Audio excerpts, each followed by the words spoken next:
एक पंछी अपनी चोंच में पानी भरकर दूर ले जाकर समुद्र का पानी बार बार फेंक रहा था।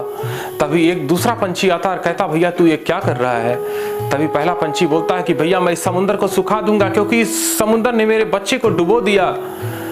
दूसरा पंछी कहता है कि तेरे बार बार छोटे से चोंच से पानी भर भर के दूर फेंकने से क्या ये समुद्र सूख सकता है? ये कितना बड़ा तो कितना छोटा है।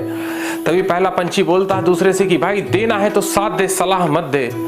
उस बच्ची की बात सुनकर के दूसरा पंछी भी उसके साथ लग जाता है। तभी थोड़ी देर बाद कुछ और पंछी आते हैं, वो भी वही बात को कहते हैं और फिर वही बात पहला पंछी बोलता है कि यदि देना है तो साथ दो, सलाह मत दो। देखते ही देखते पंछियों की सैकड़ों लाखों की झुंड आकर के पहुंच गई और सब पानी निकाल निकाल कर फेंक रहे थे।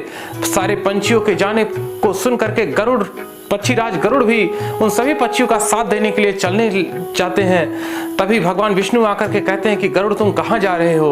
यदि तुम्हें चले गए तो मेरा कार्य बाधित हो जाएगा। और गरुड़ एक बात बताओ, क्या तुम्हारे पानी भर देने से, निकाल के फेंकने से क्या समुद्र सूख सकता है?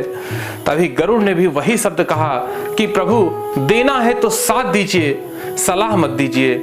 भगवान विष्णु स्वयं गरुड़ पर सवार होकर समुद्र का पानी सुखाने चल दिए।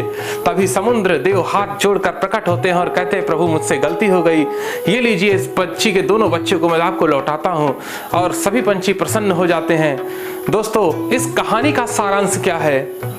इस कहानी का सारांश यह है, जब आपके मित्र, आपके कुटुंब, आपके संबंधी, आपके सगे संबंधी कोई भी जब किसी भी परेशानी में हो, किसी भी मुश्किल में हो, तब उनको जीवन में आपके सलाह की नहीं, आपके साथ की जरूरत होती है। और दोस्तों, जब इस परिस्थिति में आप उनका साथ पूरे तन मन धन के साथ इकट्ठा होकर देते हैं तो स्वयं साक्षात परमेश्वर आपकी और उनकी सहायता करने के लिए उतर जाते हैं और मुश्किल भरा परिस्थिति जीवन में एक अद्भुत उत्साह के साथ, हर्ष के साथ जीवन में खुशहाली लौटा देता है। और ऐसा अवश्य होता है। आप एक बार साथ देकर दीजिए, सलाह मत दीजिए केवल। जय श्री राम दोस्तों।